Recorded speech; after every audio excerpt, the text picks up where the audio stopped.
Cara, presta bem atenção no que eu vou te falar. Sabe o que é ouvir 60 mil pessoas berrando seu nome até o pulmão arder, e mesmo assim sentir que se você sumisse dali agora, ninguém ia dar a mínima pro ser humano por trás do microfone? A fama não é aquele brilho todo que você vê no Instagram, não, bicho. Esquece os filtros, esquece os sorrisos de comercial de pasta de dente. Pra mim, a fama virou um bunker. Uma prisão de luxo, forrada com o veludo mais caro que o dinheiro pode comprar, onde eu me tranco pra nunca mais ter que olhar nos olhos das pessoas que eu destruí lá atrás. Eu sou o Henrique Vilar. Se você ligar o rádio em qualquer lugar desse Brasil agora, as chances da minha voz estar lá, cantando sobre um amor que eu nunca tive coragem de viver, são de 100%. Eu sou o fenômeno. Tenho jatinho, fazendas que eu nunca pisei o pé, e uma equipe de 40 pessoas que ganham a vida garantindo que eu não precise lidar com a realidade. É uma bolha bizarra. Ninguém me diz não. Ninguém me critica. E isso vai te deixando oco por dentro, entende? Mas a real é que eu sou um lixo completo. No fundo da minha mala de turnê, escondido num forro rasgado de uma bota velha que eu não deixo ninguém jogar fora, eu guardo um segredo que me corrói. É um celular pré-pago, um modelo jurássico de 10 anos atrás, todo arranhado e com a tela trincada. Eu carrego esse tijolão comigo para todo canto, como se fosse um amuleto amaldiçoado. E toda noite, bicho, toda santa noite, quando o show acaba e eu entro no camarim, eu mando todo mundo sair. Eu preciso de silêncio para ouvir a minha sentença. Eu ligo aquele aparelho e ouço a única mensagem de voz salva. A voz da Mariana. Henrique, sou eu. A igreja tá cheia. O padre já perguntou por você 2 vezes. O seu pai tá vermelho de vergonha lá no altar. Por favor. Não faz isso comigo. Não me deixe aqui sozinha na frente da cidade inteira. Me atende, Henrique. Eu te imploro. Sério, o som do choro dela no final da gravação entra no meu ouvido como se fosse um vergalhão quente. Eu sinto meu estômago dar um nó tão forte que às vezes eu acho que vou vomitar o jantar ali mesmo, no meio daquele camarim impecável. Minha garganta fecha, fica seca como poeira, e o suor frio começa a escorrer pela minha nuca. Eu abandonei ela no altar em São João da Serra sem dar um tchau, cara. Fugi igual um rato, peguei a caminhonete do meu tio e dirigi até São Paulo com uma mochila nas costas e um violão desafinado. Eu troquei a mulher que comprou minhas primeiras cordas pela chance de ser um nastro. Virei um covarde bilionário que canta a sofrência, mas que não aguenta um minuto de silêncio consigo mesmo. 10 anos fingindo que eu não tinha passado. 10 anos pagando gente pra apagar qualquer rastro do meu eu de verdade. Até que a bomba estourou no camarim de Goiânia, depois de um show que eu fiz no automático. Eu tava lá, jogado num sofá, com o peito ainda latejando da adrenalina do palco. Meu empresário, o Roberto, um cara que só enxerga cifrão no lugar da pupila, tava no canto mexendo num tablet, rindo sozinho. Batemos o recorde, Vilar. A cota de patrocínio para a próxima turnê subiu 30%, ele gritou, mas eu nem olhei para ele. Peguei meu celular pessoal, o de última geração, só para ver as horas. E lá estava a notificação que mudou tudo. Um post no perfil do Thiago, meu melhor amigo de infância. O cara que fazia a segunda voz comigo nos barzinhos de Minas quando a gente dividia um espetinho de gato. Era uma tela preta. Do nada. Sem legenda bonita, sem textão. Só as informações do velório. O texto dizia que o Thiago não resistiu a um acidente na BR-381. O cara que chorou comigo quando meu primeiro cachorro morreu, o cara que me ensinou a fazer pestana, tinha virado pó numa rodovia de madrugada. Meu celular voou da minha mão. Eu juro, parece que meus dedos perderam os ossos. Ele estilhaçou na quina da mesa de vidro do camarim. O barulho do vidro quebrando pareceu o som da minha própria vida rachando ao meio. O Roberto pulou da cadeira, assustado. Que foi, Henrique? Tá louco? A gente tem festa com os investidores agora, veste a jaqueta. Eu não conseguia responder. Minha mão tremia tanto que eu tive que esconder debaixo da perna. Minha visão ficou turva, um zumbido insuportável tomou conta do meu ouvido. O Thiago morreu. E o velório ia ser em São João da Serra. Na cidade onde todo mundo me odeia, no lugar onde eu deixei o rastro de destruição. Cancela tudo, Roberto, eu falei. Minha voz saiu estranha, um rosnado seco, parecia que tinha areia na minha laringe. O cara começou a surtar, falou de multa, de contrato, de imagem pública. Eu só conseguia pensar que meu irmão de alma tava num caixão e que a única ponte que eu tinha com o cara que eu era antes da fama tinha acabado de cair. Eu levantei e chutei um balde de gelo que tava no canto. A água espalhou por tudo, as garrafas de champanhe rolando no chão. Eu não tô pedindo, Roberto. Eu tô avisando. Cancela essa porra toda. Eu tô indo pra Minas Gerais agora. Eu saí do camarim sem olhar pra trás, ignorando os gritos do meu empresário. O clima no corredor era de enterro, mas o defunto ali era minha carreira. Eu precisava voltar pro lugar onde tudo começou, mesmo sabendo que a recepção ia ser com pedra na mão. Mano, eu não tive coragem de chamar o piloto do jatinho. Imagina a cena. O grande Vilar pousando de turbina no meio do pasto enquanto o melhor amigo tá sendo enterrado num caixão de madeira simples. Seria a maior prova de que eu virei um escroto completo. Então eu fiz o que qualquer pessoa normal faria, mas que pro meu nível de paranoia parecia uma missão impossível. Aluguei um sedã prateado qualquer, desses que você vê mil iguais na rua. O carro cheirava plástico novo e desinfetante barato, um contraste bizarro com o perfume de grife que eu uso. Meti um boné preto até o nariz, óculos escuros de camelô para não chamar atenção e peguei a estrada. Eram horas de asfalto, cara. Horas de silêncio absoluto, só eu e os meus demônios no banco do passageiro. Cada placa que indicava a distância para São João da Serra parecia um prego sendo martelado no meu peito. Eu tava suando frio. Minha mão escorregava no volante, meu coração parecia uma escola de samba desgovernada. Eu pensava na fuga de 10 anos atrás. Lembrei da poeira que a caminhonete do meu tio subiu quando eu acelerei sem olhar pelo retrovisor, com medo de ver o vulto da Mariana de branco na porta da igreja. Eu fui um covarde tão grande, bicho, que eu não tive coragem nem de deixar um bilhete. E agora, o destino estava me puxando de volta pelos cabelos. Cheguei na entrada da cidade quando o sol estava começando a dar as caras, pintando o céu de um laranja que me deu náuseas. O cheiro de terra molhada e café torrado me atingiu como um soco. São João da Serra parece que parou no tempo, cara. A mesma padaria do seu Zé com a porta de ferro enferrujada, o mesmo coreto descascado na praça. Eu senti um pavor irracional de alguém me reconhecer e começar um linchamento ali mesmo. O que você tá fazendo aqui, Vilar? Eu me perguntava, com a garganta fechada. Estacionei o carro a 3 quadras do cemitério municipal. Caminhei com a cabeça baixa, sentindo o peso de cada olhar dos velhinhos sentados na calçada. O cemitério estava lotado. O Tiago era o cara, né? Todo mundo amava aquele bicho.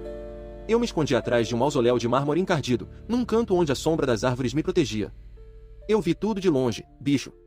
Vi o caixão sendo carregado pelos caras que jogavam bola com a gente no campinho de terra. Vi a mãe do Tiago, a dona Lourdes, aquela mulher que fazia o melhor pão de queijo do mundo, desabada em cima da madeira, berrando o nome do filho. Aquilo acabou comigo.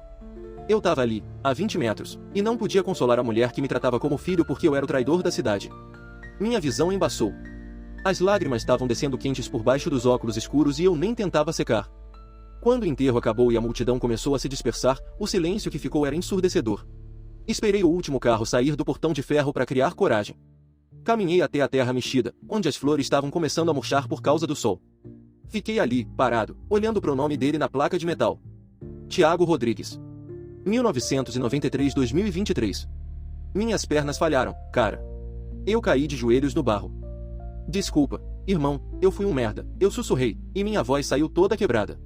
Eu devia ter estado aqui. Eu devia ter atendido suas ligações. Eu troquei tudo isso por nada, Tiago. Por nada. Eu tava soluçando alto, a cabeça encostada na terra fria, sentindo o gosto amargo do arrependimento. Você devia estar aqui mesmo. Há muito tempo. Aquela voz. Gente, o tempo parou. O ar congelou nos meus pulmões. Eu reconheceria aquele timbre mesmo que estivesse no meio de um show de metal. Era ela. Virei devagar, ainda de joelhos, sentindo o barro sujar minha calça de marca. A Mariana estava parada a 3 metros de mim. Mano, ela não era mais a menina de 20 anos que eu deixei no altar com os olhos cheios de sonhos. Ela estava uma mulher de uma presença esmagadora. Vestia uma calça jeans escura, botas de montaria sujas de terra e uma camisa preta que parecia pesar 1 tonelada. O cabelo castanho estava solto, bagunçado pelo vento. Mas os olhos que antes brilhavam quando me viam tocar violão, agora eram 2 pedras de gelo. Não tinha tristeza ali. Tinha um nojo profundo, letal. Mariana, meu nome arranhou minha garganta. Tentei levantar, mas minhas pernas estavam de gelatina. Ela não recuou. Ela não gritou. Ela só cruzou os braços e me olhou de cima a baixo, avaliando minha jaqueta de couro cara e meus óculos de grife com um desprezo que me fez sentir nu. Eu vim pelo Tiago. Eu tentei falar, as mãos tremendo tanto que eu tive que esconder nos bolsos. Ela deu um sorriso afiado, que não chegou nem perto dos olhos. Você não veio pelo Tiago, Henrique. O Tiago precisou de você 5 anos atrás, quando a mãe dele teve câncer e ele teve que trabalhar de pedreiro para pagar os remédios.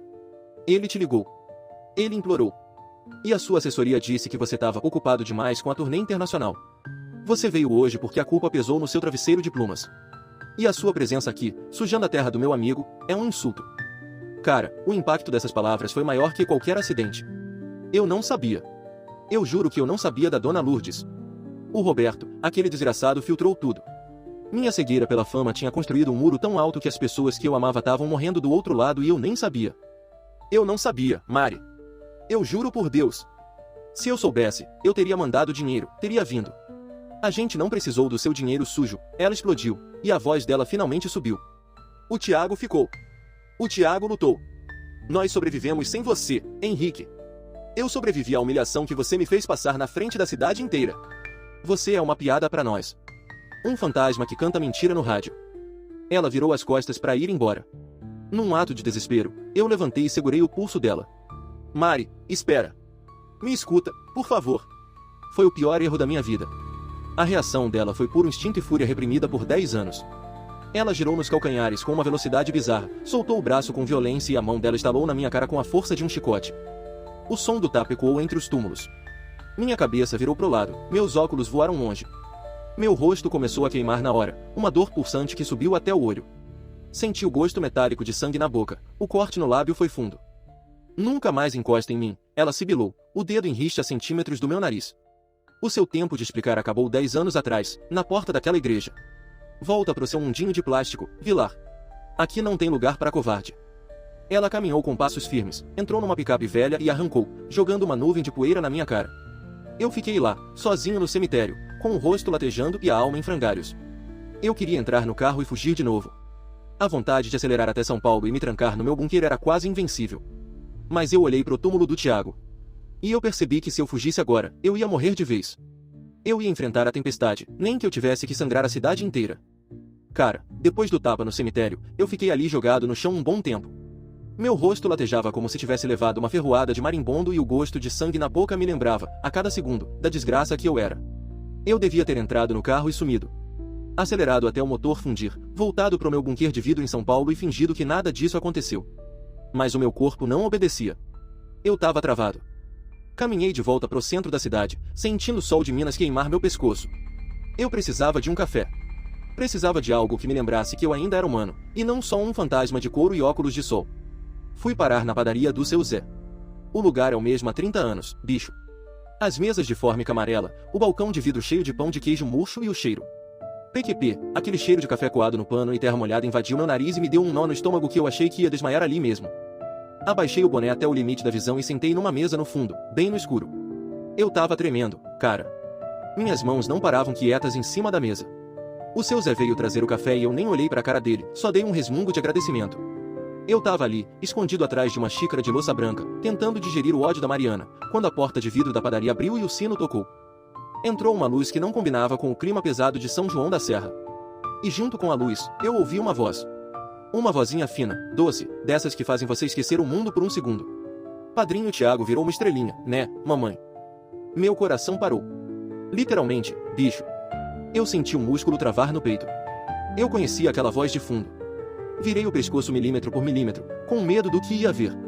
Lá no canto da padaria, agachada no chão para arrumar a mochila de uma criança, tava a Mariana.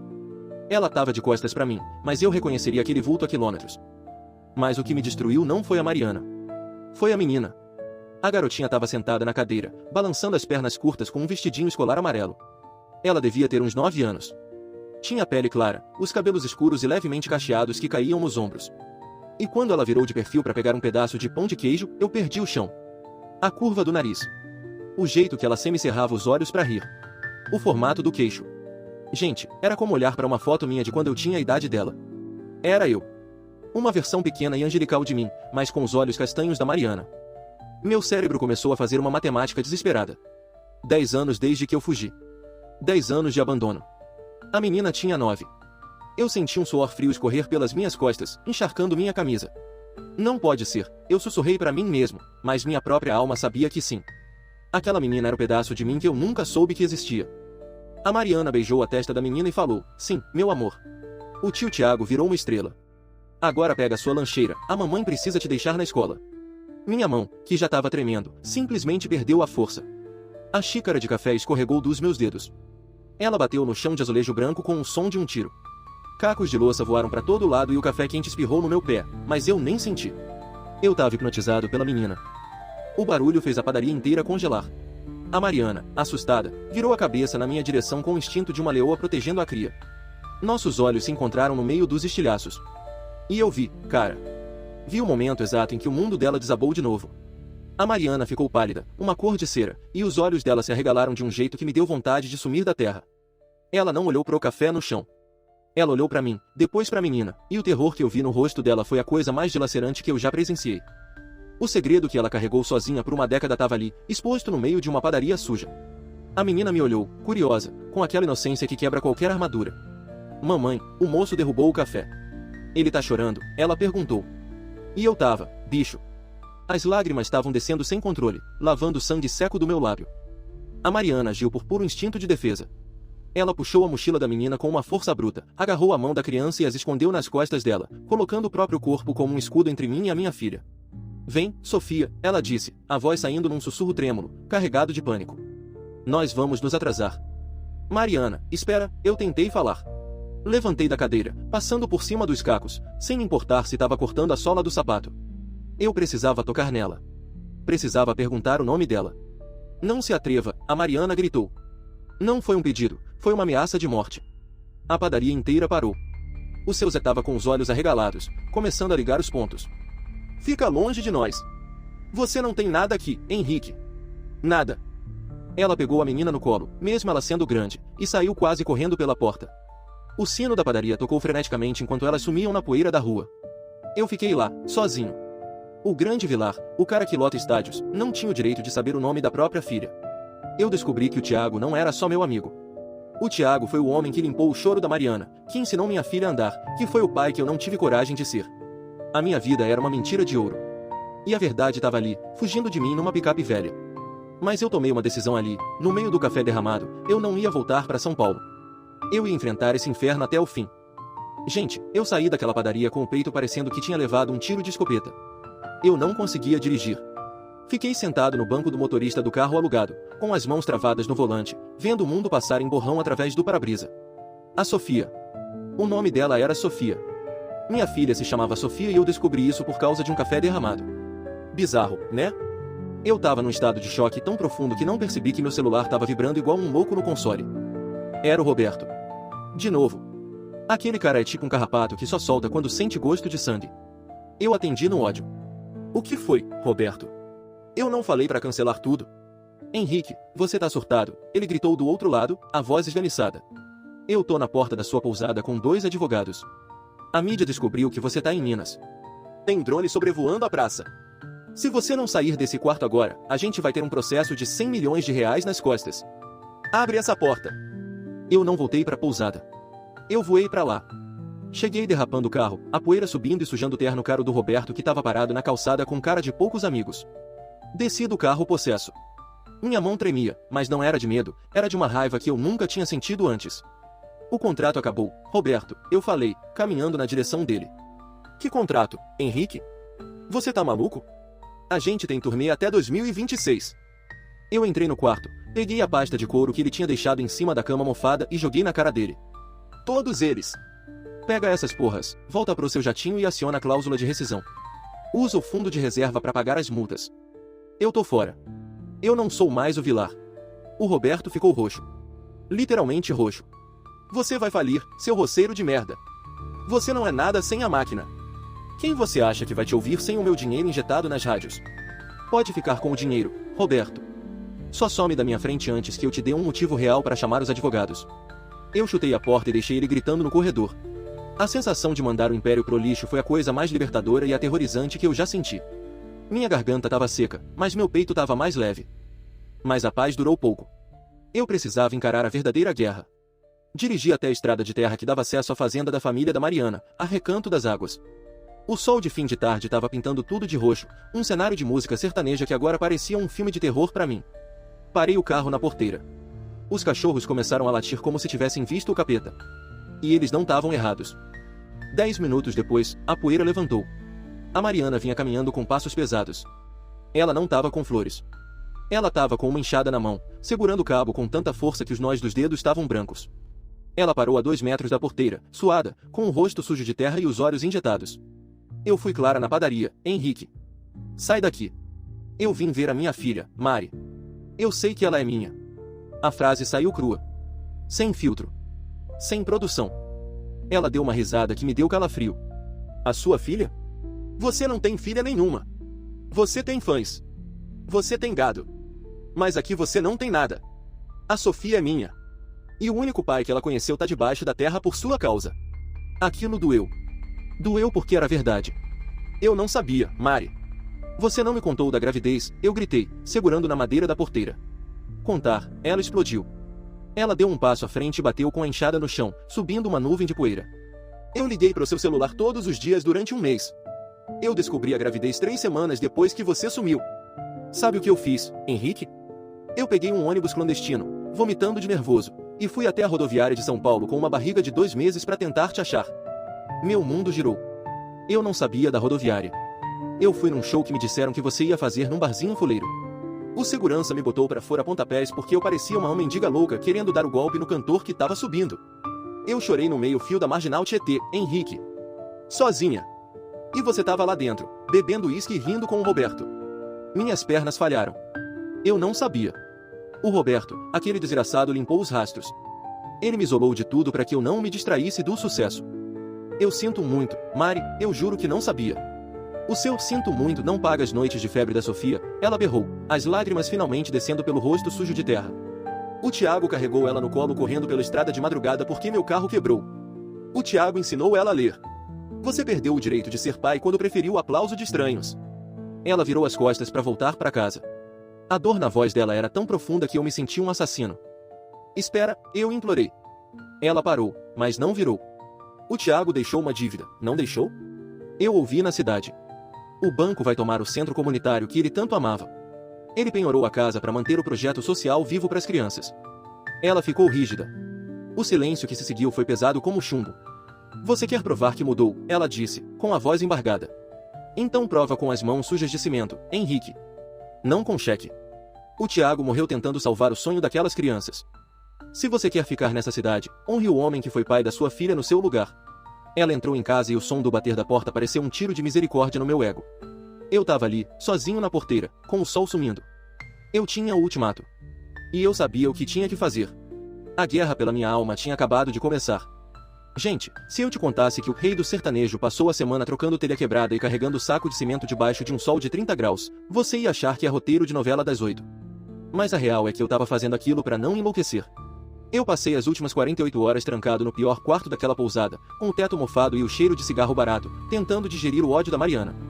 Meu telefone não parava de vibrar. Eram notificações de cancelamento, ameaças de processo, gente da gravadora me chamando de ingrato. Eu desliguei aquela porcaria. O Henrique Vilar tinha morrido naquela gaveta de criado mudo.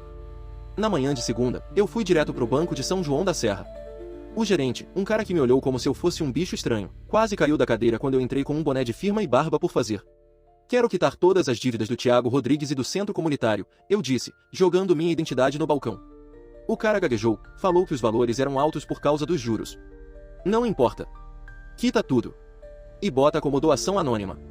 Se o meu nome vazar, eu tiro cada centavo desse banco. Transferi o dinheiro.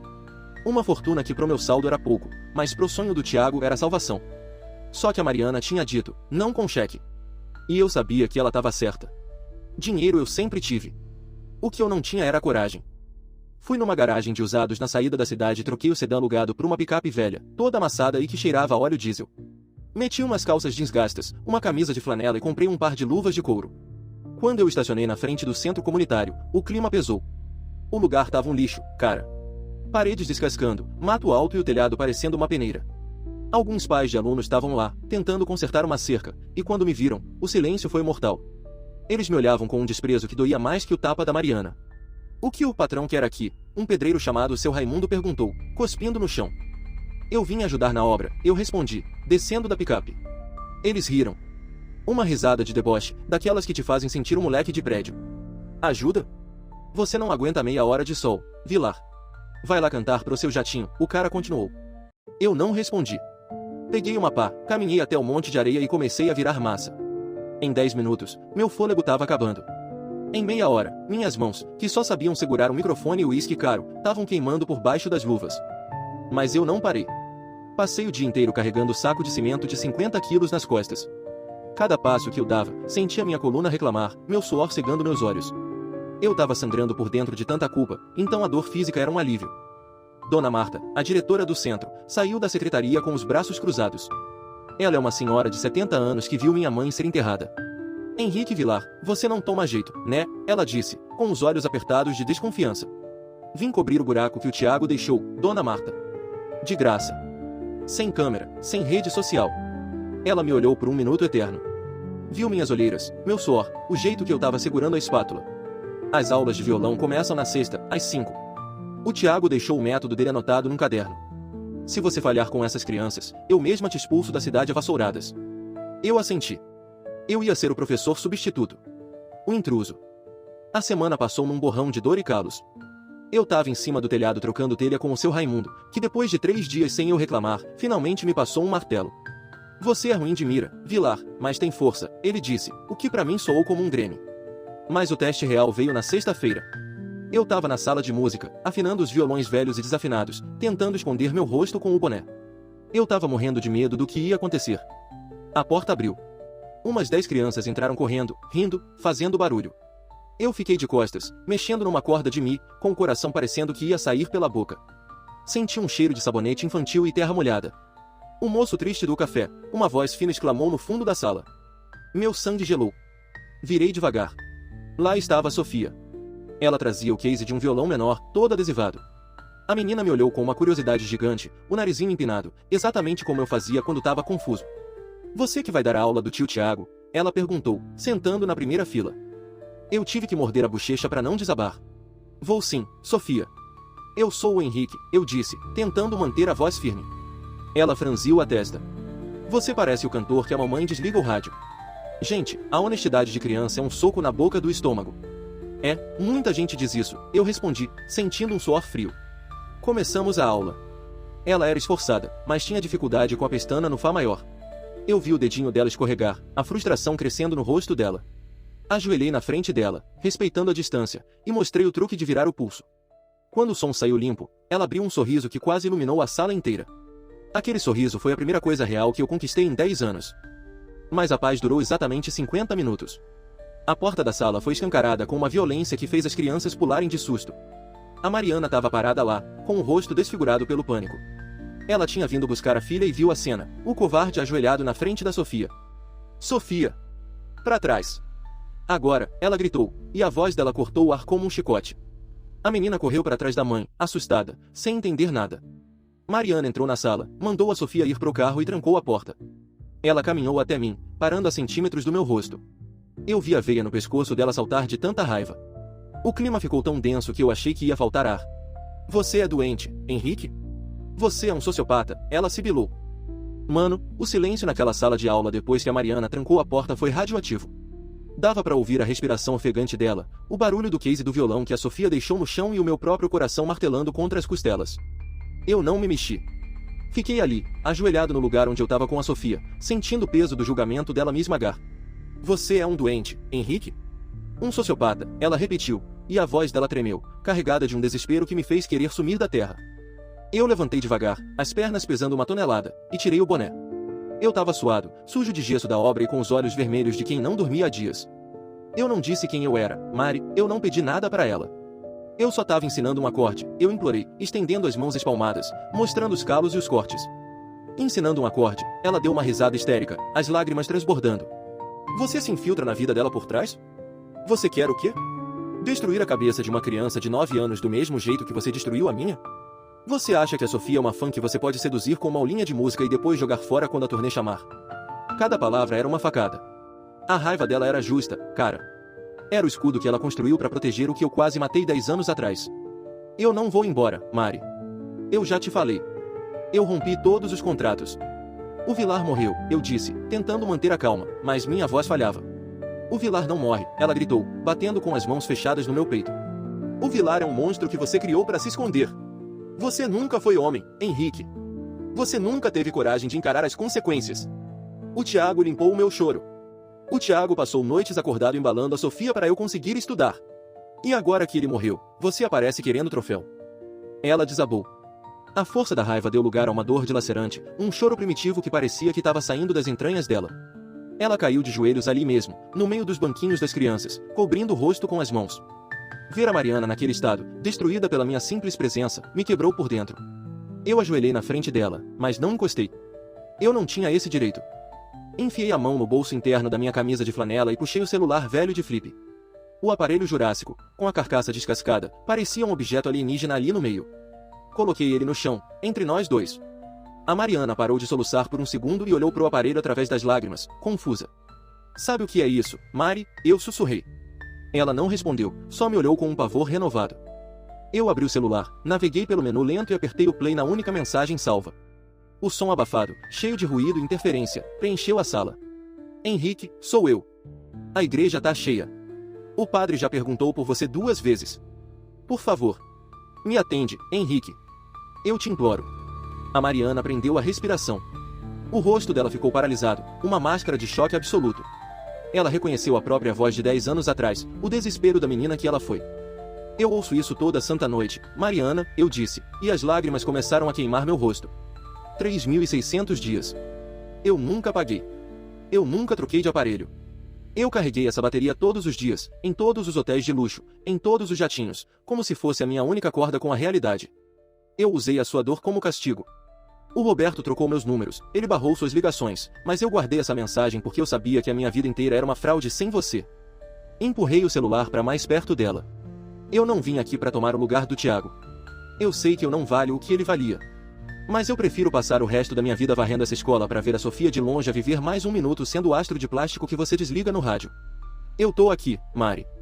Sem dinheiro da carreira, sem fama, só o Henrique que você conheceu. E eu não vou fugir mais. A Mariana olhou pro celular no chão por um tempo infinito. Ela parecia que estava vendo um fantasma. A raiva assassina tinha sumido, dando lugar a uma exaustão profunda, um cansaço de quem carregou o mundo nas costas sozinha por tempo demais. Ela pegou o aparelho com a mão trêmula, fechou o flip e me devolveu.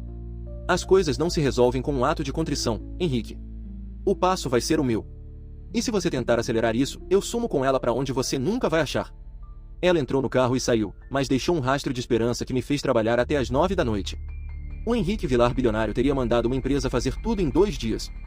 Mas o Henrique de São João da Serra precisava sangrar em cada telha para se sentir vivo de novo. E foi nesse clima de reconstrução, debaixo de poeira e suor, que eu comecei a planejar o momento mais difícil da minha vida. Revelar para Sofia quem eu era de verdade. O destino estava batendo na porta, e dessa vez, eu não ia pular a janela. Gente, passaram-se 3 meses. São João da Serra não é mais o lugar onde eu sou o fantasma do altar. O centro comunitário Thiago Rodrigues está brilhando, com as paredes cor de areia e o telhado novinho. Eu não voltei para São Paulo. Eu aluguei uma casinha simples perto da praça, com um quintal que tem um pé de jabuticaba. Meus milhões estavam lá, rendendo, mas eu estava vivendo de dar aulas de música e de uma paz que eu não troco por nenhum estádio lotado. O momento da verdade aconteceu num domingo de chuva, dentro da sala da fazenda Recanto das Águas. Estávamos os 3. A Sofia estava sentada no tapete, tentando tocar uma música minha chamada Raízes de Pedra. A Mariana estava na poltrona, lendo, mas eu sentia que ela não estava focada no livro. A menina errou o acorde do refrão e jogou a cabeça para trás, frustrada. Essa música é muito difícil. O cantor, o Henrique Vilar, parece que tem 6 dedos, ela reclamou. Olhei para Mariana. Ela fechou o livro devagar e me deu um aceno com a cabeça. Era o sinal. O meu perdão estava vindo com a verdade. Sentei no tapete de frente para Sofia e tirei o violão da mão dela. Sabe por que a voz dele parece com a minha? Pequena, eu falei, e meu coração parecia uma escola de samba desgovernada. Por quê? Você é dublê dele? Ela perguntou, com aqueles olhos de jabuticaba brilhando. Não. É porque o cara do rádio, sou eu. Eu sou o Henrique Vilar. A menina regalou os olhos, o queixo caindo. Ela olhou para Mariana, buscando a mentira, mas viu a mãe chorando em silêncio. A Sofia olhou de volta para mim, agora com uma seriedade que me esmagou. Mas se você é o astro, por que você tá aqui pintando parede? Por que você sabe o meu nome? Porque muito antes de eu ser o astro, eu era o namorado da sua mãe. E eu fui um covarde, Sofia. Eu fugi com medo de ser pai, medo de ser marido. Eu perdi seu nascimento, perdi seus passos, e deixei o tio Thiago fazer o que eu deveria ter feito. A Sofia não gritou. Ela não correu. Ela começou a chorar, um choro silencioso, e me olhou com uma dor que cortou minha alma. Eu não voltei pela turnê, Sofia. Eu voltei porque eu vi você na padaria e percebi que minha vida inteira era um lixo sem você. Eu sou seu pai. E eu vou passar o resto da minha vida tentando merecer esse nome. O silêncio que se seguiu foi eterno. Até que a Sofia deu um passo e se jogou no meu pescoço. Mano, eu chorei igual um bezerro desmamado. Abracei minha filha pela primeira vez sentindo que o mundo estava finalmente no lugar.